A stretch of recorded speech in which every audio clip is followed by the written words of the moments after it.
to this Futfemreflect International series. Today I'm with Helena, who is going to talk to us about growing up playing football in Thailand. Firstly, when did you get into football and how? Okay, so as you said, I was born in Bangkok, lived there pretty much until I was 19. So I first got into football when I actually was 5 years old, I would say, which is a lot younger than other female colleagues who also played football or eventually did. I went along with my brother to the Bangkok Soccer League, BSL. It still runs. It's kind of like the Sunday league, but it's on a Saturday. Yeah. I know, a bit of a plot twist. And then, so I went up. My brother was going to go and sign up for it. I was just going along, keeping him company, good 5-year-old sister. And then my mum was like, "Oh, why don't you sign up as well?" And so I was like, "What? I can't sign up." Like, it didn't even seem like an opportunity in my mind. But eventually she was just like, "Just put your name down." My mum always does this. She scams me into opportunities. So I put my name down, and then the next thing, I think my best friend, Dylan, also played or was starting that year as well. So it was so nice to have him play as well. And so that's how I started. Oh, I should mention it was only guys really in this. I was going to ask. In this first league. And then when I was 9, that was when the girls division first started at BSL, like the Saturday league. And that was the first time I played football with girls at that point. Yeah. Okay. Okay, so in general then, what were your experiences like as a girl growing up playing football in Thailand, Bangkok? I mean, I think I'm incredibly lucky to have had such good mentors, if that makes sense, and such good role models all the time. Obviously, my mum and dad were incredibly supportive, getting me to sign up, and my dad would be like at every single kind of big competition on the sidelines saying, go and just whack the ball in the net, just take them down and stuff. Don't stand for any nonsense. And so that was always good. And my coach, even though the coaches when I was younger until I was 13 were all guys, but there was one female coach when I was 9 to 10 who was incredibly supportive and just such a cool person. Like, that's the only way to explain it, really, and such a good role model. And then when I was 13, my coach was female and she actually played at Loughborough, and she's just like obviously a really good football player.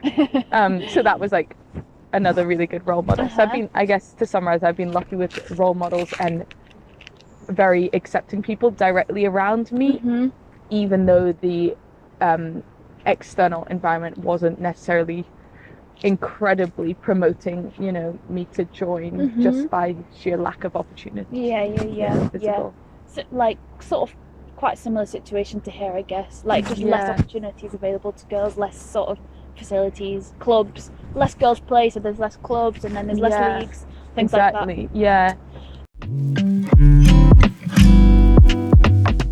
Would you say you've ever faced any sort of discrimination or sexism playing?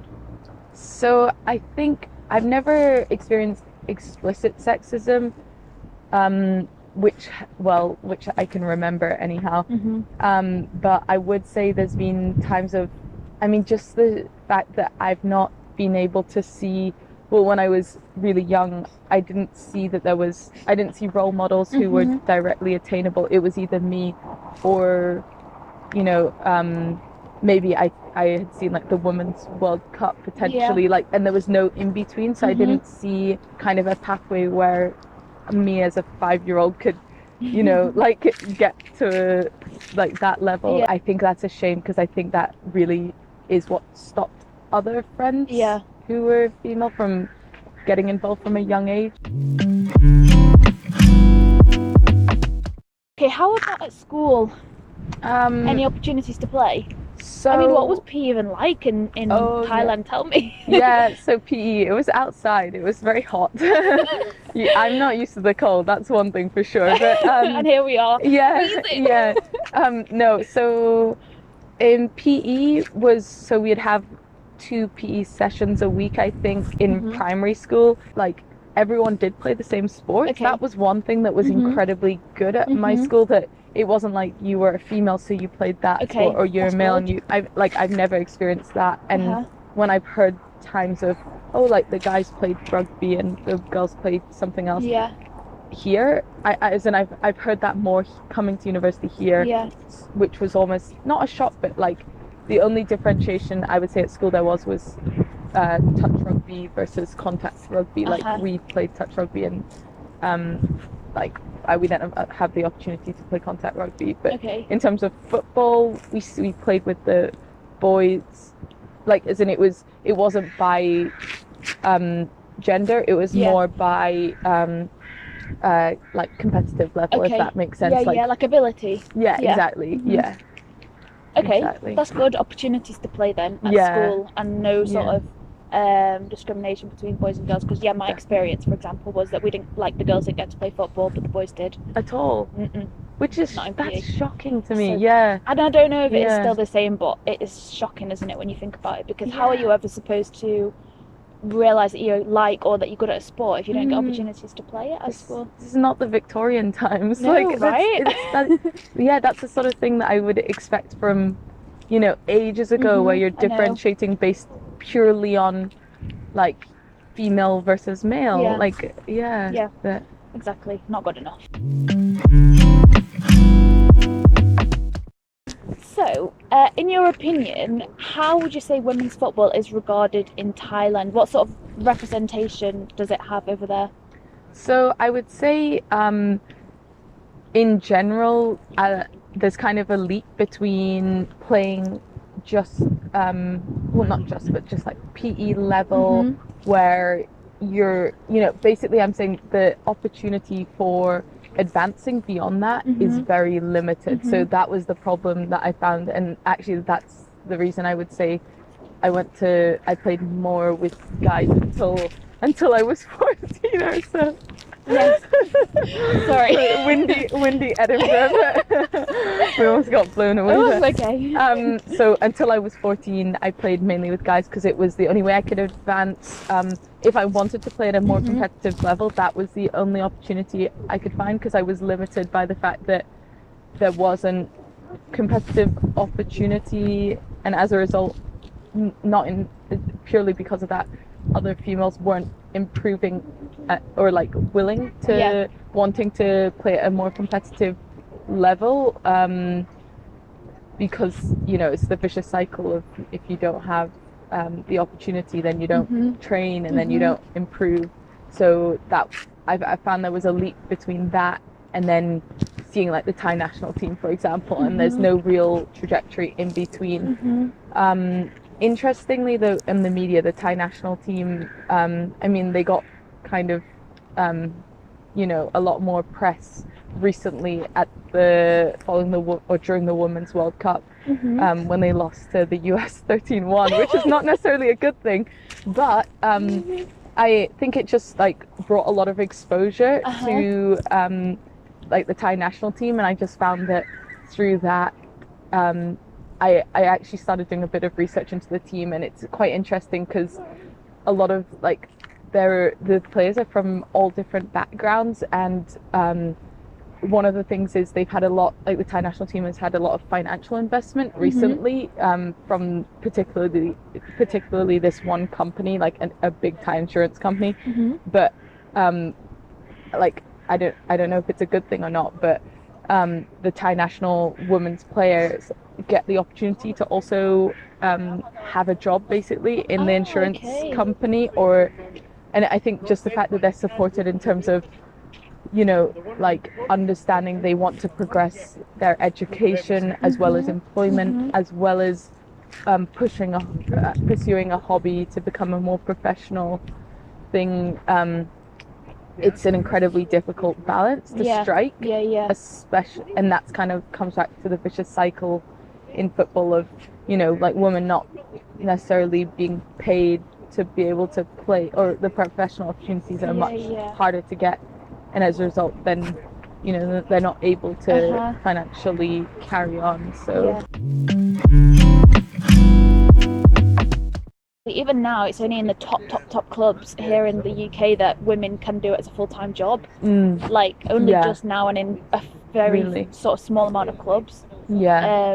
That's interesting. Is really, as in, and I just thought it was like, when I found out about it, I was like, that's pretty incredible, because what an incredible barrier, which I'm sure maybe a lot of listeners face as well, the fact of jumping, having that pressure of, as a female football player, saying I want to take a hobby to become professional. Like thinking back, when I've said that, I have been told, oh no, female football players don't make money, so that is sexism, exactly. Of course. And I think and that's real, like that's systemic, because that is right now that is like statistically more true, like gives those women an opportunity to be able to develop professionally, and like professionally in both senses of the word, I guess, at work and playing football. Yeah, exactly.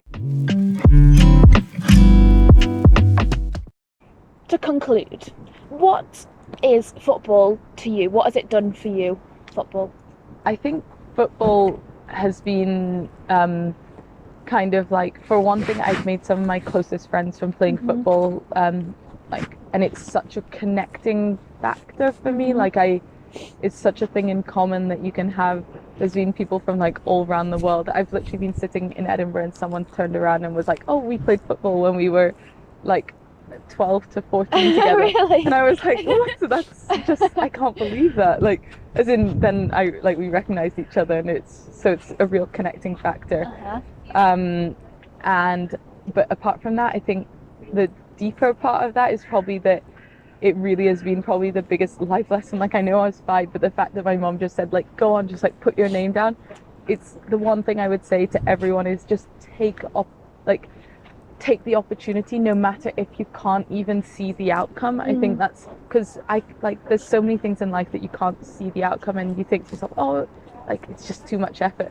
But you just, that whole idea of just getting your foot in the door and just being like, oh, like I'll just give it a go. Yeah, and often you find like those are the things that the biggest, like football has defined so much about who I am and who I've met and everything. And I've like, there's so many parts of people's personalities that I think come from playing football from a young age and things. And so I would be so upset if I hadn't just signed my name. I can't believe what a difference that would have. Or my mom signed my name. I don't know if I could write my name when I was 5. Oh. But yeah, so take every opportunity, guys. Exactly. Take it in the palm of your hand. Yeah, all right, well, thank you so much. This has been you. Such an interesting and informative chat, actually. Really enjoyed it. No, me too. It's really interesting to think back and talk about, and I hope we've inspired some as well. Yeah, I hope so too, guys. Like, just just do it. I mean, just look at us, how much fun we're having here, freezing today. Exactly. I know. I'm not used to the cold. I'm used to 35 degrees and not a degree beneath. Oh, we are in the most beautiful setting though of the castle. We really are. Yeah. All right. Well, thank you so much. Thank you, and thanks for viewing, guys. If you do, if you made it this far, well done. Me and my rant. No. Oh God.